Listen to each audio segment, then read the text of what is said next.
Salaka, bonjour. Salut. Alors, tout commence à Saint-Étienne.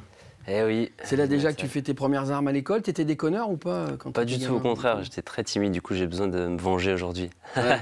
Mais n'empêche que t'es passé par la radio et par les clubs de vacances, donc tu t'étais soigné bien avant d'être humoriste en fait. Ouais, mais c'est vraiment, c'est des questions qu'on pose souvent. On dit ouais, comment tu t'es lancé? Alors je sais pas, il y en a qui ont des révélations, mais c'est vraiment par la suite logique des choses quoi. Ouais. Je suis animateur radio, puis ensuite Village Vacances, donc tu fais les sketchs des autres, de Gad, d'Ellie, c'est Moon, etc. Et puis t'en écris un, deux, trois, donc voilà quoi. Et en radio, tu faisais du flux ou tu faisais déjà du talk? Non, je faisais du flux. Ouais, je présentais un peu les émissions musicales, voilà quoi. En fait, moi j'étais beaucoup dans l'écriture. J'ai toujours été dans l'écriture. Quand j'étais petit, j'écrivais pour des poèmes pour ma maîtresse de ses mains, Mademoiselle Rousse, elle nous regarde. Et puis ensuite, voilà, mon adolescence stéphanoise, je suis passé par le rap. Ouais. Donc voilà, sauf que je rappais avec l'accent stéphanois, donc c'était pas. Bien quand même. C'est pas très crédible. Imagine Aimé Jacquet qui fait du rap, tu vois, ça fait genre je représente le 42, qu'est-ce qu'on attend pour foutre le feu? Je veux de l'argent et mes dents, c'est un problème, je te casse les dents. Tu vois, ça donnerait ça. Tu vois, c'est pas très crédible. C'est pas très crédible, non. Ouais. C'est pas dans le look du moment. Non, exactement. Ouais, c'est clair. Ouais. Donc tu passes au club. Sortie de club, tu décides de devenir humoriste comme ça à temps plein? Bah, j'avais pas encore mon spectacle quand je suis monté sur Paris, mais j'avais un pote qui était là-bas, donc au début je squattais un peu chez lui, là, dans 18 mètres carrés, on dormait tous les deux dans le même clic-clac. Et puis voilà, en tout bien tout honneur, hein, bien évidemment. Et puis ensuite, ouais, j'ai trouvé un petit job là-bas sur Paris, puis ensuite j'ai fait toutes les scènes ouvertes où tu rencontres des gens, tu rencontres du monde, et puis tu écris un sketch en plus, et puis j'ai eu mon spectacle, et puis voilà, aujourd'hui je suis un intermittent du spectacle heureux. Et tu as remporté plein de prix. J'ai presque envie de dire que tu es un bon élève, quoi. Ouais, cette année. Avant, j'en ai fait pas mal, tu vois. Parce qu'on retient que les prix que j'ai eus cette année, forcément, j'en ai eu beaucoup cette année, c'est vrai. Mais avant ça, j'ai fait des tremplins et des festivals où j'avais pas de prix, quoi. Ouais. Tout vient à point à qui sait attendre. Il faut juste ça manquait encore un peu de maturité ou d'aisance. Il y a des trucs voilà, pour être une bête de concours? Non, franchement, non, parce qu'après, moi, le concours, les concours, c'est un peu aléatoire, moi je m'en fous. Enfin, j'y vais, on me donne l'occasion de m'exprimer, de faire ce que j'aime, donc voilà, j'y vais avec mes convictions, avec mon univers et avec mon esprit. Mais après, s'il y a le prix, tant mieux. L'important, c'est que tu passes une bonne soirée et que tu t'éclates. Et en général, c'est lié, en fait. Si tu passes une bonne soirée, que tu passes un bon moment avec le public, qu'il y a la communion, et après, ça se ressent et forcément, le jury en tient compte dans son résultat. Le pitch de ton spectacle, c'est quoi? Alors, mon spectacle s'appelle Indigné et presque parfait, mais c'est plus une référence à Stéphane Hessel qu'à M6, quoi. C'est vrai qu'aujourd'hui, dans le monde actuel, on est tous contre le travail des enfants, mais voilà, on porte une paire de Nike, on est contre l'élevage des poulets en batterie, mais en même temps un bon McChicken de temps en temps, tu vois. Donc c'est ça, quoi. C'est-à-dire qu'aujourd'hui, on a plein de raisons d'être indigné, de se rebeller.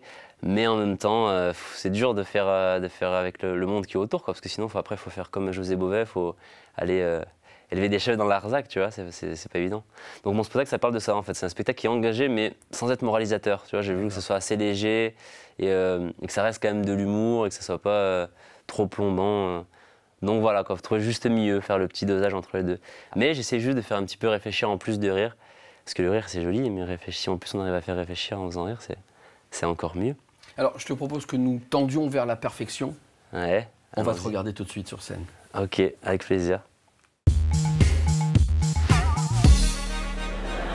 Qui n'a jamais tagué dans les toilettes du lycée Lucie sus au 06 81 25 08 80 hein? Ne retenez pas ce numéro, c'est celui que je connais par cœur, c'est celui de ma mère. C'est vrai, si tu regardes bien, les tags, en fait, ça existe depuis toujours. Regarde, les pyramides, Lascaux. Les grottes de Lascaux. À la base, c'était un tagueur, le mec. Hein.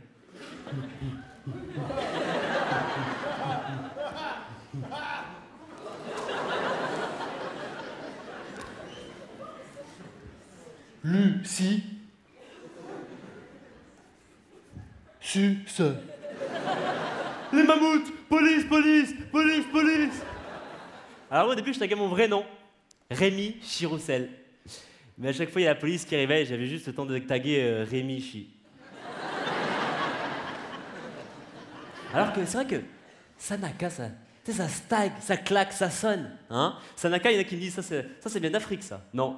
Il y en a qui me disent ça vient d'Asie, ça. Non. Il y en a qui me disent ça vient d'Amérique du Sud. Non plus. Sanaka, ça vient du Chambon-Feugerolles. C'est une ville. Si ça existe comme ville. Et je le sais, j'y suis né. Et à ma naissance, je faisais 4 kilos. Ouais, mais je vous rassure, depuis j'en ai perdu 2. Quand j'étais petit, j'étais tellement maigre qu'en CE2, j'avais un correspondant africain. Et ben, je lui ai envoyé une photo de moi. Et lui, il m'a envoyé un sac de riz.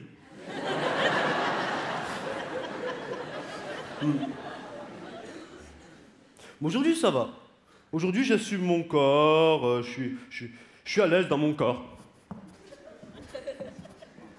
Je suis libre de mes mouvements. Alors, je sais, il y a sûrement des filles dans le public qui trouvent que je suis trop maigre. Oui, mais moi, je rentre dans du 36. Bim!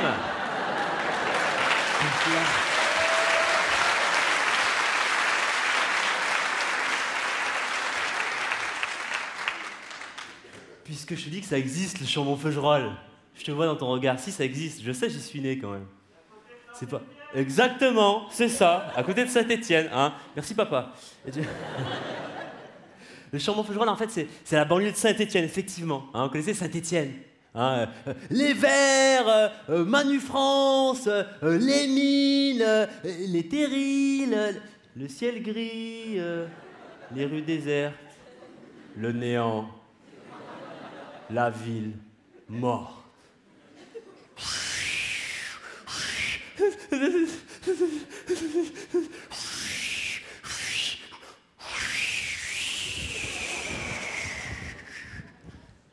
Vous avez reconnu?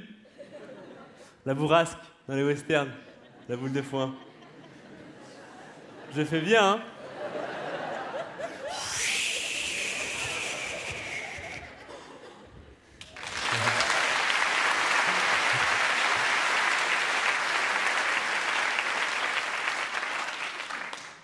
Il n'y a rien à faire à Saint-Étienne. Rien. Exactement, à part le foot, il n'y a rien d'autre.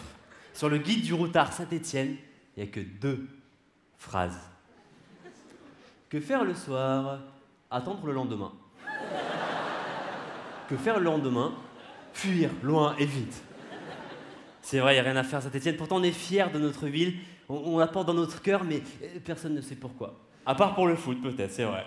Et du coup, vu qu'il n'y a rien à faire à Saint-Étienne, mon père, quand on était petit, comment vous décrire mon père? Mon père, il est cheminot, syndiqué, engagé, vous voyez le genre? Lui, quand on était petit, il nous emmenait soit au match de foot, soit au manif. C'est un peu pareil. Il y a des mecs qui agitent des drapeaux, ça sent la merguez, et il y en a un autre qui gueule dans un mégaphone, mais tu comprends jamais ce qu'il dit, tu sais, au stade. Léon, oh ton cul! Donc on m'a pas compris. Et au manif, patron, oh ton cul! Et moi, quand j'étais petit, je répétais tout ce que j'entendais. Mon premier mot, ça a été patron, ton cul! Mon père. Quoi? Qu'est-ce que t'as dit? Patron, ton cul! C'est bien, mon fils! Toi aussi, un jour, tu seras un indigné, comme ton père!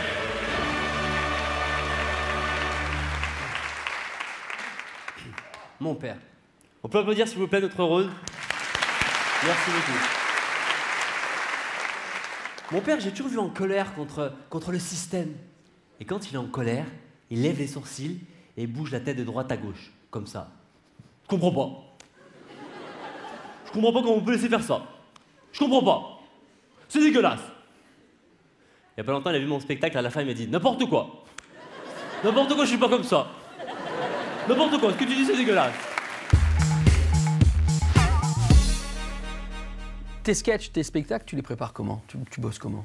En fait, j'ai changé de méthode de travail il y a pas longtemps, c'est pour ça que j'ai dit avant de répondre. Avant, c'est vrai que je prenais beaucoup de notes sur ce qui se passait, je repérais une réaction, j'avais une idée d'un jeu de mots, d'un truc, d'une bonne vanne, je les notais. Et ça faisait un peu, sans être négatif encore une fois, catalogue de blagues. Et maintenant, j'essaie vraiment de me dire qu'est-ce que j'ai envie de dire en fait. Qui je suis, d'où je viens, qu'est-ce qui se passe, qu'est-ce qui fait que je suis aujourd'hui ce que je suis, et d'où je viens et vers quoi je veux aller. Et du coup, voilà quoi, j'essaie de me dire, ok, j'ai envie de dire ça, comment le rendre drôle. Allez, on va terminer en se parlant d'avenir. Ouais. Tes projets, c'est quoi? Les projets, j'en ai vraiment plein quoi. C'est vrai que, à la fois en humour, mais aussi dans d'autres domaines. Parce que moi, je trouve qu'un artiste, ça ne se résume pas forcément à faire rire les gens. Enfin, en tout cas, c'est ma vision du truc, quoi. Donc voilà, ça peut être, je suis en train de préparer une expo pour le futur, une expo dans le street art. En fait, moi, je viens du milieu du graffiti et du street art. Et voilà, quoi, j'aime beaucoup des artistes comme Banksy, qui font des graphes, qui font passer des messages. Bah, c'est dans le même esprit que mon spectacle, quoi. Et donc voilà, ça peut être aussi dans le slam, j'écris aussi un petit peu là-dedans. Donc voilà, j'essaie d'avoir d'autres choses que l'humour, même si ça reste ma priorité. Mais j'aime bien avoir cette idée de juste créer, en fait. Envie de faire un truc, fais-le, ça sert à rien de rentrer dans des cases, voilà, de faire un peu comme tous les humoristes de Paris le font. Voilà. Et pour terminer, qu'est-ce qu'on te souhaite? Qu'est-ce qu'on me souhaite? De continuer sur ma lancée, quoi. Parce que voilà, comme je dis toujours, petit à petit, l'oiseau fait son nid. Donc voilà, je pense que c'est important de prendre son temps, de mettre allumette par allumette, d'avancer petit à petit, pour pas que ça s'écroule, que ça soit bien posé. Ça Tu rien nous as d'aller pas dit vite. que tu étais un fan de François Pignon? Non, je suis fan des trois petits cochons, tu sais, Nif Nif, Ouais. Naf Naf et Nouf Nouf. Voilà. Moi, je suis plutôt Nouf Nouf. C'est le cochon qui prend son temps de la maison, qui met du ciment, voilà, qui appelle des maçons, qui a une bonne bétonneuse, tu vois. Je suis plus dans cet esprit-là, quoi. Que de monter pour redescendre derrière, ça, c'est pas très intéressant. Je fais mon petit à petit, et puis voilà.